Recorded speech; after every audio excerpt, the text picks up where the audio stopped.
All right. Thank you, everybody, and welcome. Today's webinar is going to be all about Power Apps and how they work with Dynamics 365. Power Apps are not necessarily something that have to be used with Dynamics 365. However, we're a Dynamics 365 partner, and we live in that space and absolutely love it. So we're going to walk through a very broad topic today with Power Apps and how they interact with Dynamics 365. It will be just sort of an overview. We've got some slides we've got to get through, which I think as a Microsoft partner is in my contract. So we'll get through those relatively quickly, but I want to give you a little bit of at least a beginning amount of knowledge around the Power Platform, around Power Apps, and how they interact with the world, in effect. As I mentioned, my name is Ken Farmer. I'm the president and solution architect for Dyne 365 Pros. I've been working with the Dynamics product with actually back when it was called Microsoft CRM back in beta 1. I was allowed to be part of the beta program and kind of fell in love with the product back then, and the sheer amount of development and effort they've put behind it, while over the years they've kind of zigged perhaps when they should have zagged.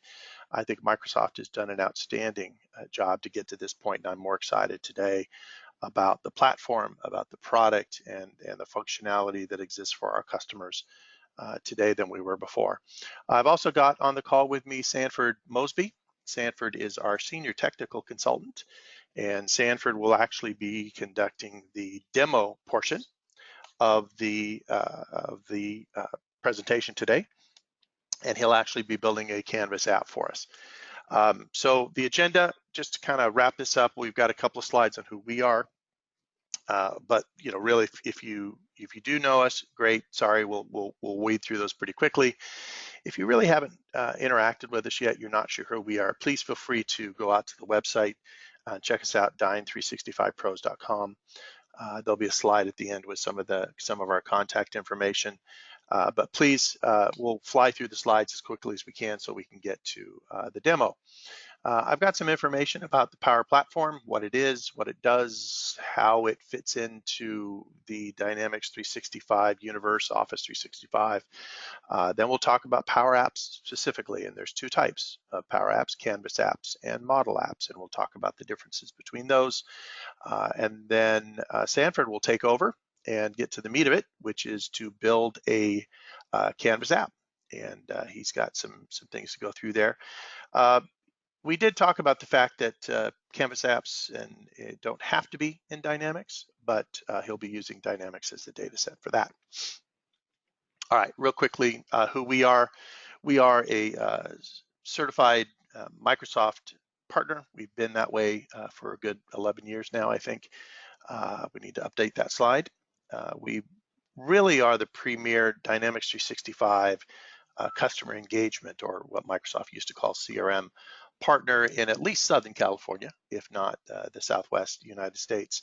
We focus exclusively on Dynamics 365. We don't do other products, other competing solutions. We don't do ERP. We really focus on Dynamics itself, and with the product changing as rapidly as it does and the updates that they provide, it's always a challenge to keep up, but we do a really good job of that. It's hard for me to believe sometimes that other partners can when they have to worry about so many other products. But we focus exclusively on the product and kind of everything it touches. Where we fit inside the whole Microsoft universe, our core competency, our core strength is in the business application space. Dynamics 365 customer engagement and all the pieces and parts that means. So sales and marketing, customer service, field service, portals. We've embraced the custom apps with Power Apps methodology. We do a lot of ERP or other product type integrations. And of course, we focus on the data and the whole AI or artificial intelligence side that Microsoft is introducing now. Power BI is one of their products that we picked up a good year or so ago now, and we've got quite a bit of experience there. What Microsoft calls the modern workspace, we do some work in it. We've helped some customers with Outlook, Exchange, hosted Exchange, SharePoint, Teams, that kind of thing. But our real focus is on the Dynamics 365 platform. All right, let's get into it. So what is PowerApps? I'm not going to read this to you, and there's some slides coming up with a lot of information, but I've got some links on all of these, and you will get a PDF copy of this deck at the end of the presentation. We'll shoot it out in an email for you. And I'm sorry, I should have also mentioned that down in your console, we do have some handouts for you. You can download those at any time about Power BI, and I think there's a data sheet for us and whatever else Mark put up there for us. But the URLs that we've got throughout the presentation, please feel free to look at those later on down the road. I'm not going to read this except for the first part of it. PowerApps is a suite of apps, services, connectors, and a data platform that provides a rapid application development environment to build custom apps for your business needs. And what that really means is that Microsoft has produced an incredible platform by which you can start building apps. Now, Microsoft has started this conversation a year or so ago about PowerApps by talking about the citizen developer and how they can turn anybody using PowerApps. Anybody can be a developer by using PowerApps because there's really not, it's no code, low code kind of a philosophy. And that's true to a certain point. If you understand Excel, for instance, and you understand Excel formulas, and I think you'll be a better position to be able to build something that's a little bit more complex, not just a surface type Canvas app. And you'll see a little bit of that today. But the tool set itself, the platform itself, really allows for a very deep, functional set of tools that really allow you to extend and create some very complex business logic behind what you're doing. We'll just be scratching the surface today, but I think it's really something that as everybody gets involved with it and starts working with it, I think you'll find the capabilities are pretty impressive. So how does PowerApps fit into the platform? So Microsoft talks about the Power Platform, and it talks about Dynamics 365 platform, and they talk about Azure, and they talk about all these things. Well, think of each one of these truly as a building block to get to Dynamics 365, to get really to Office 365 and mobile apps, right? So like the entire Microsoft Cloud story right now, everything is built on Azure. Dynamics is now built in Azure. And you take that as your base, and to really truly understand it, think of the next level above Azure, of course, is the database, right? That's your common data service. Now, PowerApps and the Power Platform allow for all kinds of different data connectors that Microsoft has built, pre-built, over 200 connectors to other data sources of one kind or another. Could be another application, a competitor's cloud application. It could be all kinds of different things. But in effect, it's the common data service, which is your database, and the data connectors piece that allows for everything else to really be built and perform the way that you need it to across the board. On top of the common data service and the connectors are what Microsoft is now talking about as the Power Platform, the big three: Power Apps, Microsoft Flow, and Microsoft Power BI. And we're only going to focus exclusively on Power Apps today, but please understand we've embraced all three of those as a company. We have a webinar coming up next month on Flow, on Microsoft Flow, that you might want to check out. We'll be posting some information about that in the next week or two. It might actually be on our website right now, but I haven't checked it yet. Power BI, we are going to start next month a series of monthly tips and tricks on Power BI, and Erin, one of our team, is going to be conducting those. And it's going to be 30 minutes, 35 minutes of tips and tricks. She's going to go through some of the new release items that have come out, whether it's the features. Microsoft is doing almost weekly releases to the Power BI tool in terms of new visualizations or new connections or ways for the newest one that came out this week was a new reader for people that are just reading data, and you don't have to have a separate interface and such to go in and do. So that's some great stuff, and like I said, that's going to be a monthly series, and it's going to start up next month. So on top of that Power platform, the PowerApps Flow and Power BI, you see at the top there Dynamics 365, Office 365. So a couple of things that you need to know about Power Apps themselves, and we're just going to go back to focus on that. Power Apps are built within Azure, the Common Data Service. They allow for connecting to the Dynamics 365 data and Office 365 data, but you don't necessarily have to have Dynamics 365 or Office 365 to use Power Apps. You can have, and I've got some information here a little bit about the separate licensing for it. But if you have Dynamics 365 or you have Office 365, then Power Apps is something that you can instantly take advantage of and use it with the data that you've got and the schema and such that you've got. When you think about Dynamics 365, for those of you who are Dynamics 365 customer engagement users or admins, Dynamics 365 for sales, as an example, is really just a Power App. It's a model-driven Power App, and I'll talk a little bit more about that later. But this is really the base. This is the platform. Azure to the Common Data Service and the data connectors, to the Power Platform of Apps, Flow, and Power BI, leading to the Dynamics 365 application set, the Office 365 application set, individual mobile apps, and web apps. So let's talk about the types of apps real quick. Excuse me. There are two types. We mentioned that, canvas apps and model-driven apps. And while the two share a lot of features and a lot of functionality, it's important to note that they really are two separate ways to build your apps. Canvas apps start, and the biggest difference is Canvas apps start with basically a blank canvas, and it's all about the user experience. You build on the user experience, you access data sources, you store on different data sources, and that can be anything. It can be an Excel spreadsheet, it can be a SQL database, an Access database, it can be an ODBC connected database. It can be almost anything in terms of connecting and how the data is going to be used. If you look at this graphic on the screen on the top right, shows a series of canvas-driven apps.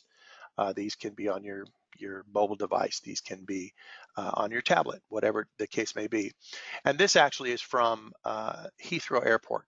It's one of the customer success stories that Microsoft is using to outline how it works with using customers basically developing their own apps.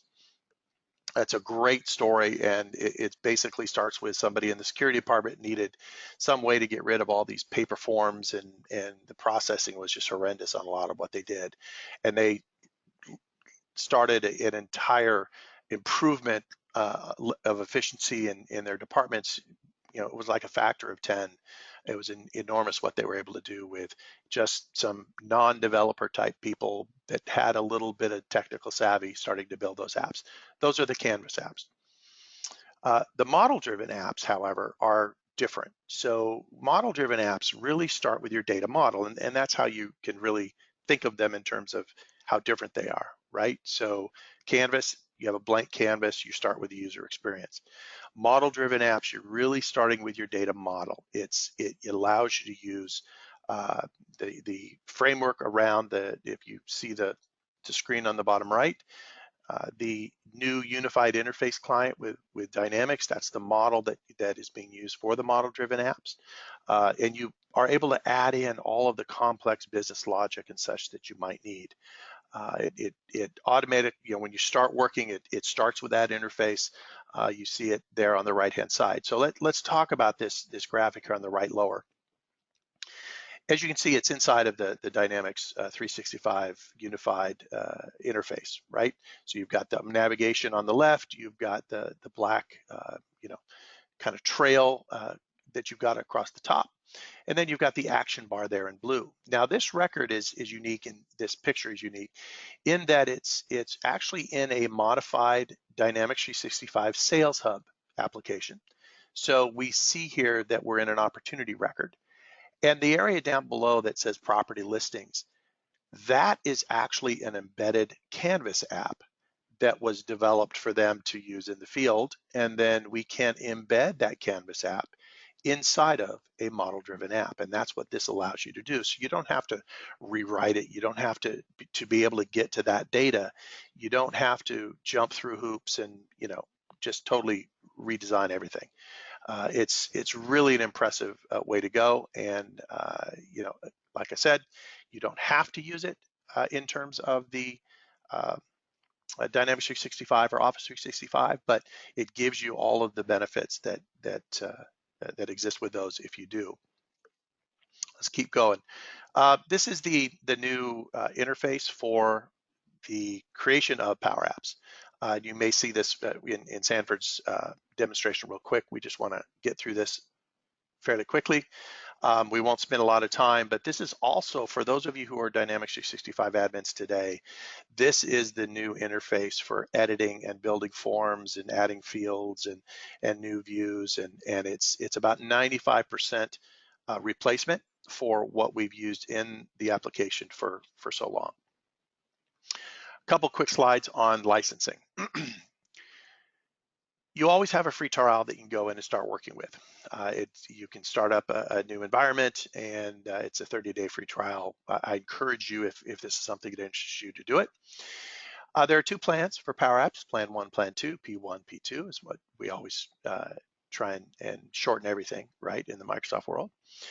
Now, the great thing is that if you are a Dynamics 365 user or admin, your license that you currently have, and I'm talking about the cloud licenses that you already have, include Plan 2. So everything that you can do, that you'll see here, that you can do with PowerApps, you can do with your Dynamics 365 license. If you just have Office 365, you've got Office 365 E3 or lower license, the good thing is that Plan 1 includes generally most Office 365 plans, so you can get started there as well. These prices that you see here are for standalone. So if you don't have Office 365 licenses, you don't have Dynamics 365, but you want to get started, great. You can build a feature-rich apps in Plan 2 at $40 per user per month. Okay. Now, it's important to understand, and this is a really busy slide, so I'm just going to touch real quickly on it, and then we'll get to Mr. Moseby and the demo. PowerApps is licensed, and this is whether it's through your Dynamics licensing or separately on a per user, named user basis, right? So we had a conversation recently that a customer was interested in building an app for their customers. And while that's a great idea, the challenge there is the licensing, and that's a Microsoft thing. Obviously, that's nothing that we have any impact over. Gosh, I would love to have impact over Microsoft's licensing. That would be cool. But it's really driven around that named user license. So if you have Dynamics 365 and you've got people in the field, or you've got these purpose-driven apps that you want to build, you're golden. You're set, you're ready to go. Canvas apps can be used on the Common Data Service. You can use all the premium connectors. And you do have the ability to use all kinds of different data sources. Like I said, Microsoft has built over 200, and it's growing practically every day. And you can certainly build some of your own. Also, with your apps, last thing before we get to the demo, Microsoft Flow works. You can use that. You can use your apps to trigger Flow and to work within the structure of your business process and what you need to do. All right. So based after that, I think we're going to go ahead and switch over to Mr. Moseby here real quick. Sanford, are you there? Yes, I am. Hey, great. Well, I'm going to make you the presenter. And if I do this correctly, you can go ahead and share your screen, and hopefully we are good to go. Okay, I have that, and now I want to show my screen.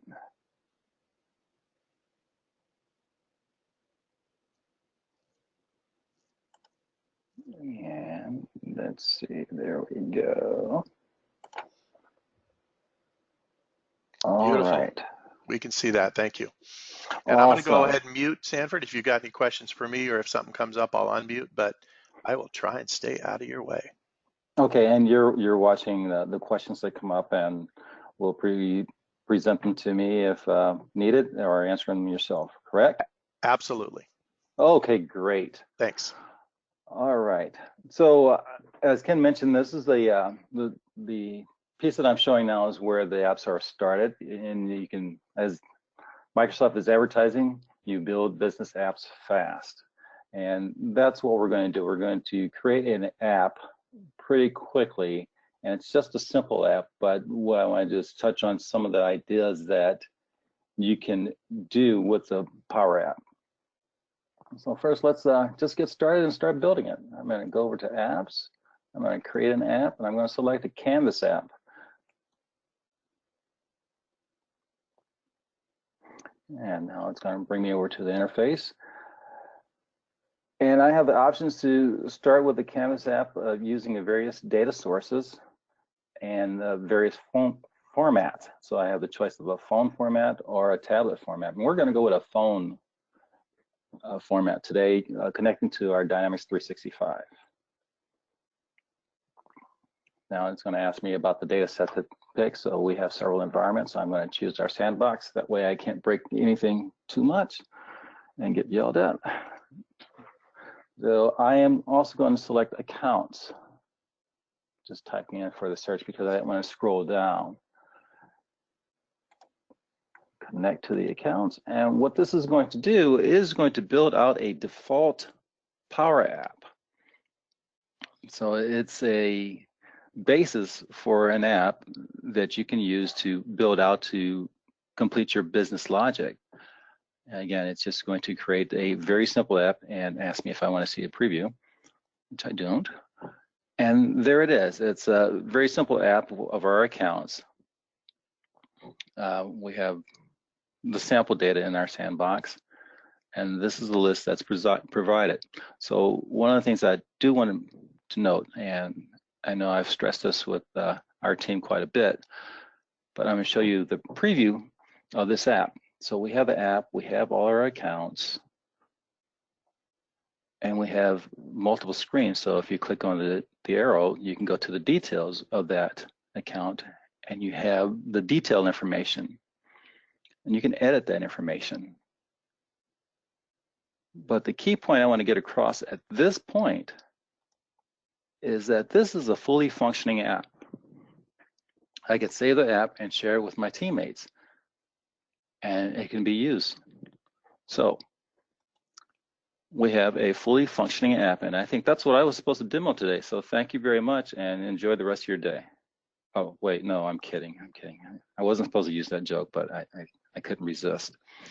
The coolest thing is that it does give you that, it takes whatever you've accessed as a data source in the table, and it tries to produce something that it thinks you might start with. So it's so Stanford, Right. Stanford is a wizard, but I'm happy to see that I can do the same thing. So it is a fully functioning app, but is it a usable app? So if you notice that it has the account, it has the primary contact email and the city of the account, and then the name of the account below that. And it also has the image. So I don't know about most folks, but that's nice, but that's not the way I want to see it. So what we're going to do is we're going to change that around a little bit. So I'm going to click over here in my browse gallery, and what the gallery is the actual data source. So that's the list of records for that data for the accounts.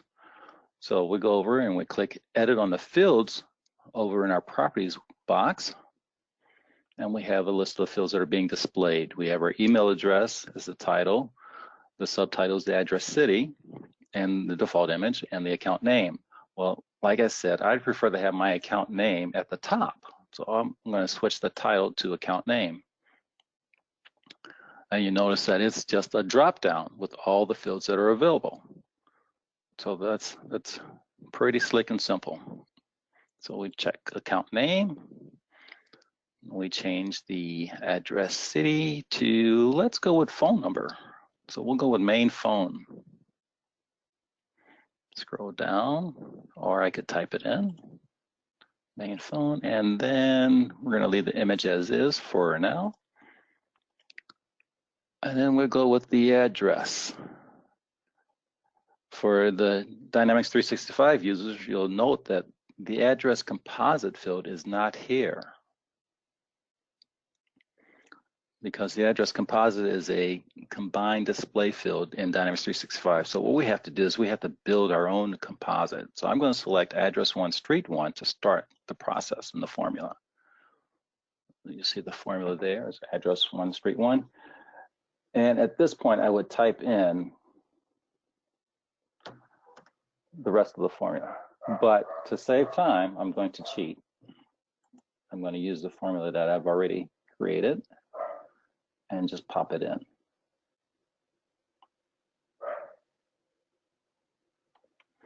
So cut and paste it right here. And there you have it. And one of the things that Ken mentioned earlier, the similarities to the Excel formulas. So we're defining the text of this field. That's the attribute. We're defining the text with this information. So we're using the ampersand, which is a inline concatenation function. There's also a function to use to concatenate everything, but we're using this for readability. I've added some special characters, the line feed and character return, to split that up, split the address up into 2 lines. So we have the address line 1 and street, city, or the city, state, and zip. To me, that looks a little bit better than what was defaulted. Okay, so that takes care of our list screen. We go over to preview it. You'll see that it has all that information. And now if I were to click on the arrow, I'd go to the detail screen. And again, this is the default presentation for the app builder. I'm not happy with that either, so I have to change it. Let's go in and change this. As you can see, there's the city above the street, and then below there's the street too. Well, again, I'd like to have it all together so I could see it in one glance. So we go back over and we change our fields again. Let's move the account name. Oh, look, the account name is there. Let's move that up to the top. And as you can see, I can just drag it up to the top, and there it is. That's how easy it is to move the fields around. So we go with street 2, put that up. Oh, that was street 1. No, street 2, and there, street 1. And if you want to add a field or remove a field, you can do so. For example, there's a primary contact. That's the GUID of the primary contact. It's not very usable for us. So let's change that. What I'm going to do is remove this field and replace it with a lookup, or more specifically, a complex field where it's actually doing the lookup and presenting the information from that contact record. So I add fields, and I'm going to type in primary, and it's going to give me a list of fields with primary in the name. I'm going to select this primary contact, which is a complex field. I'm going to add that here, and it added it to the bottom. Okay, and one of the things that it did for me is that it checked to see if it was a valid field in formula, and it tells me that there is a problem. That's what the red marks are for. So if I click on that, and let's see if this works. I'm going to edit this data card and change the primary text and search field. And unfortunately, this is a problem I've been having in various browsers when I tried to add this primary contact. So I get to demo adding this primary contact again, because those fields are not supposed to be read-only. So let's go back in and edit fields and add primary contact.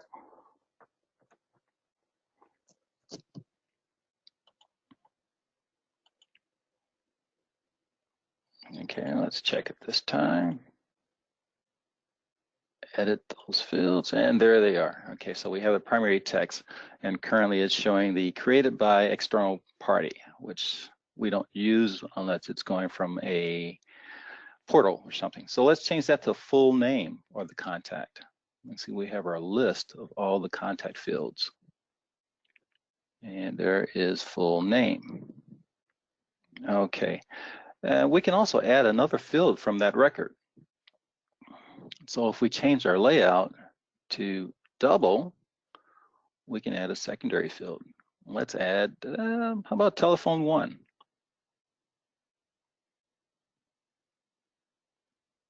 Okay, so now we have full name and telephone 1 in this data card. I'm going to expand the data card a little bit. Expand the field just a little bit. And there, it should show that information. But you see that we have that red X, which is telling us that there's something wrong with it. So we go up to our app checker, we can click on that, and it will tell us exactly what is wrong. Expected record value. Now, everybody understands what that problem is, right? Of course. It's telling me that it's looking for a GUID record type instead of just the primary contact. So what I can do is I can go to the default here, but first I have to unlock it. Go over to the default and change that to the primary contact with the primary contact ID. And so now that should display correctly, and there it is, Steve Taylor's, pops right in. So now we have a detail form created, and it was just as easy as that to create that. Now, the little pencil icon will take you over to, it will navigate you to the edit form. So we want to make sure the edit form looks similar to this. We're just going to scroll down and open up the edit form. And there it is. Note again that it had the similar layout as before, filled in odd places. So let's move those around.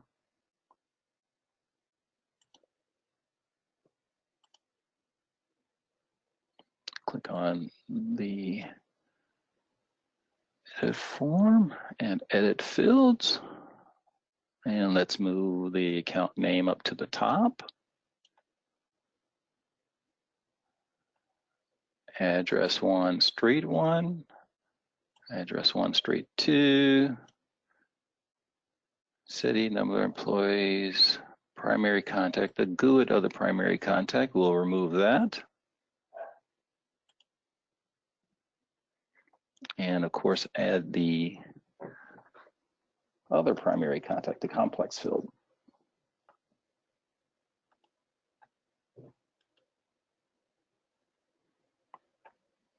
And let's check to see if we have the same issue as before.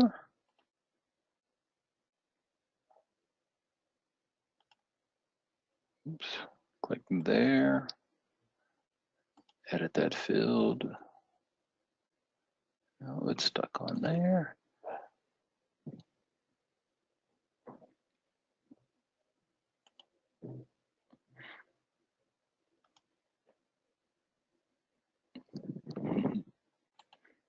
Okay. So what I'm trying to do is get back into editing the field, and it keeps sending me back to the card. Well, it's got the card, so let's go over to the card and change the advance, unlock it. Back over to properties, make sure everything is correct.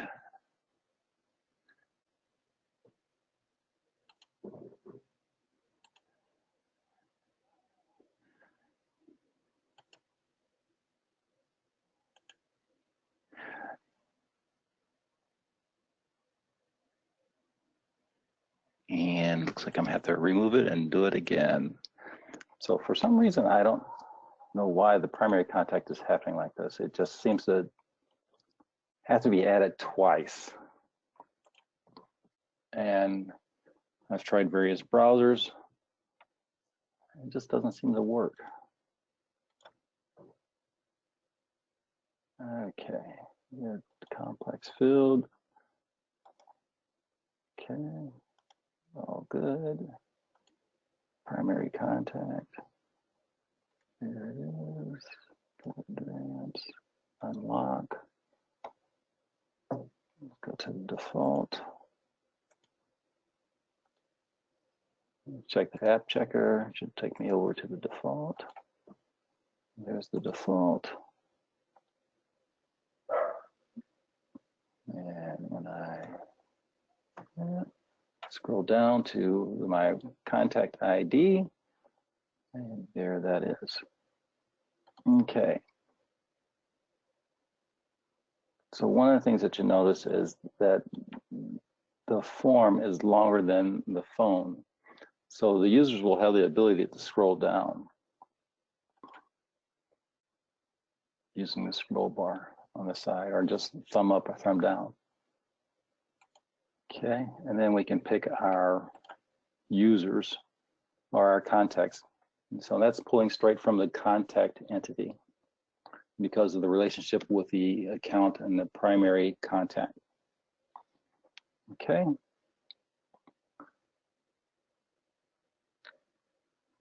So that was the basis of the 3 forms. And I'm going to go back over to the browse screen and take a look at some of the things. And some of my accounts don't have default images.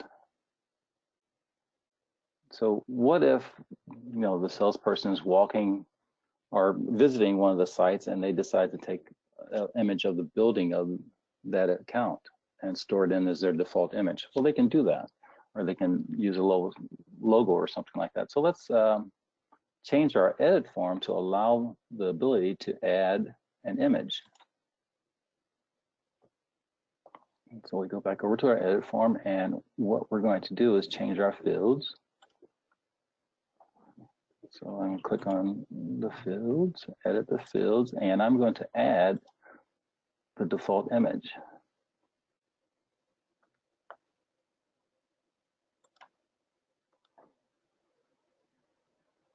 And to make sure that it's on the form and we don't have to do too much scrolling, I'm going to remove the number of employees and the address line too.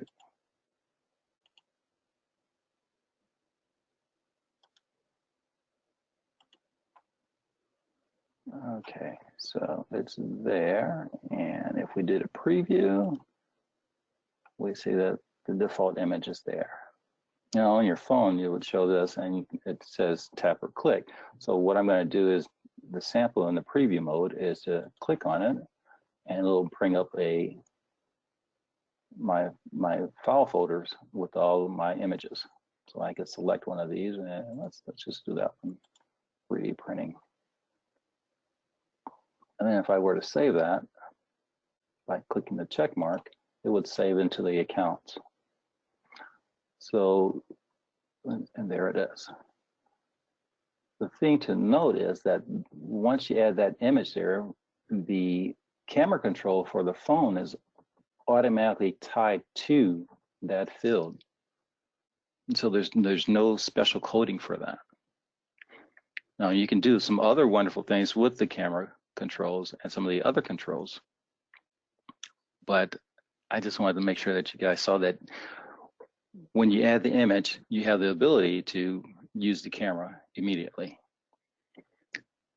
So we now have a app that has the accounts with their images and information, but again, that's just some information. How about if we had a list of accounts that showed maybe if there was a problem with the cases being created with these accounts. So if there's accounts that had cases open, maybe multiple cases. So what I think I'm going to do is I think I want to change that image to show something else besides their default image, and something that would indicate that, well, we have a couple of cases open, maybe a little bit more, and we should pay attention to these accounts. And this is where I'm going to do a little bit of coding, I guess. So I'm going to go back up to the browse screen, and I'm going to select this little icon, which is to edit the gallery. And now I can select the image, and the image says default image. So I'm going to use different pictures to put in there. And the way to do that is I have to store my images somewhere. So if I go to, let's see, File, go back over here, and then Media, add images. So I'm just going to add a few images here. There's one, there's another, and there's another. So what I'm doing is I'm loading these images into the PowerApps media library for my Power App. And once they're in there, then the Power App will be able to reference these images. So there they are. Let's get back over to the Power App. And I can change this image to, let's say, poor shot. So now everybody's going to have that image because I'm working on one record definition. And once I make a change to this record definition, it's going to fall through the whole gallery. So we don't want that for everyone. We want to determine if there is a problem with the cases, the number of cases being created. And previously I created a field to a roll-up field in Dynamics to count the number of cases created for each account. That way I don't have to do the lookup, which I could do in the Power Actor, but I'm not. So I'm just going to put in a command to type in my if statement. Let's see here. So if this item, which is the current record, case count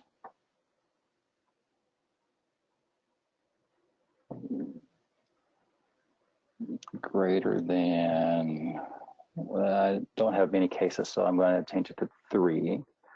Then we use, I think it's nuclear, isn't it? Yes, nuclear. And else if this item case count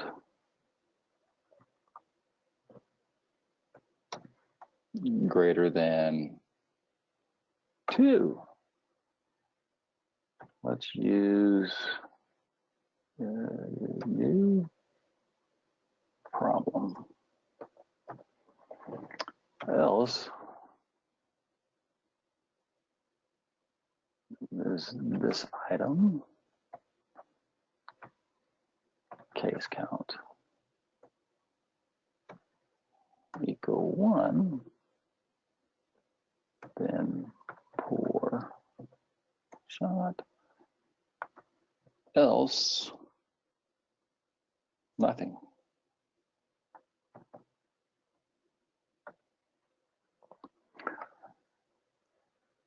So if you notice, as I was typing, it was dropping down and it was giving me suggestions of what to put in there.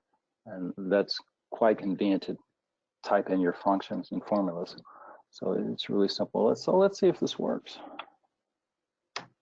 Okay, we add it in there. Go to preview. No, doesn't work. Oh wait, like there it is. I guess not all of them have cases. Let's see. So there's a couple of them with just 1. There's one that has A data. Yeah, there's a problem with A data, and we have to check with those guys. But the rest of them do not have any cases. So, and it was that simple to change. So I've showed the functionality of creating a if statement to change the image depending on the number of cases. And you can use all the fields within the entity, or you can create a lookup to show other fields. Now, one final thing I just want to mention is the other items that you can insert into your app. There's a list of quite a few, including the new AI builder, which is in preview mode. So it means that use it but be aware that it might change in the future. And right now there's a business card reader, form processor, and an object detector. There's a lot of folks out there playing around with the object detector, and I have not yet because I just don't want to detect my kids doing things. So the test that you ran on the business card reader was also interesting. So it's getting closer, and Microsoft will have all of that for us fairly rapidly, I think. One of the things that I did mention is the different type of controls that you can add in. So you can add in buttons, drop downs, sliders, and a timer. So you can do a timer, a countdown, and all sorts of items. You can create a data table. You can add in images or use the camera, like I said before, that you can actually create with the Canvas app. You can create a control to use the camera so that when you're probably at a site and you want to look at the problem and show the problem, take a picture of the problem and send it back to your instance to store that information. You also have the microphone and other audio information. So there's quite a bit that you can do with this. And again, this was the simple one that is somewhat pre-built using the data. I personally like to start with a blank app because it's so versatile. And I believe that does it for me. Excellent, thank you. So some of the other controls that are available, you know, as Sanford mentions, they're putting these in at a fairly rapid rate. So they also have come up with building components. So you now have the ability, so you saw that Sanford changed the first screen and then he went back and he changed the second screen, and you can add your own components. You can build them. So let's say you have a specific branding that you want across the top where it says accounts and it's in blue, and maybe you want to put your logo in there and you want to put some other type branding information. You don't have to do that on every single solitary page. You can build a little branding component, save it, and then just apply it to all those pages. Just like we saw with Power BI, you know, when it really started ramping up a good 18 months ago, there's a very rapid progress in how they release items and new components and new pieces, and it's incredibly versatile.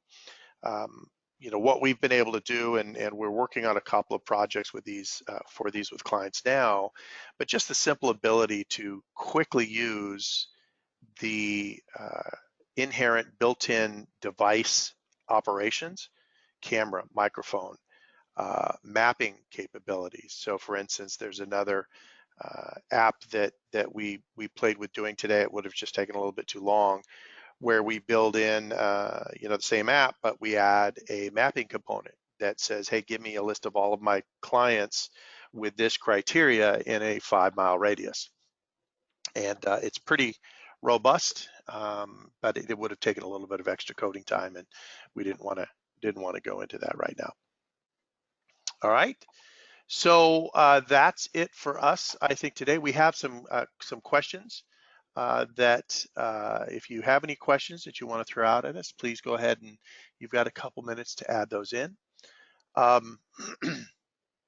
The first question is, you know, we've started playing with this and we're seeing some, you know, things that aren't coming across correctly in the data set. How do we fix that? So the question on that, and I'll take that instead of Sanford. Okay. You saw how he, you know, in the default app, as it tried to populate all the app screens and such for you, it came up with a content GUID instead. And that's been a problem for, you know, with PowerApps for a while, where it's grabbing really the wrong field, you know, and it's putting out the GUID ID instead of the actual value in that name. All of those things are correctable now, and you saw how Sanford was able to fix that one fairly quickly, fairly easily. So we'd have to see the fields that you're talking about to make sure that we can get that formatted for you correctly. However, we haven't seen anything yet that we haven't been able to change, and it's just a matter of getting the code that you saw that Sanford was putting in there set up in a way that it delivers what you're looking to deliver. right? So you can see the code there, the sort by column. All of that formatting is capable. You've got the buttons that are across the top of the blue area there, which is a refresh, resort, and then add new records as well. And each one of those has, you can have actions behind them.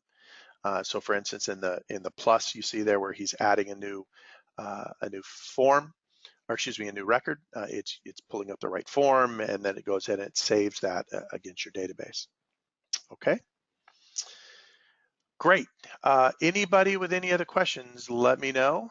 It looks like we've answered. I tried to answer most of these through the session because they were kind of account specific, but I think we got all of them. Excellent. So thank you, folks. You will be getting a survey at the end, and you will have the ability to fill out that survey. Let us know what you saw, if you liked what you saw. We're also going to be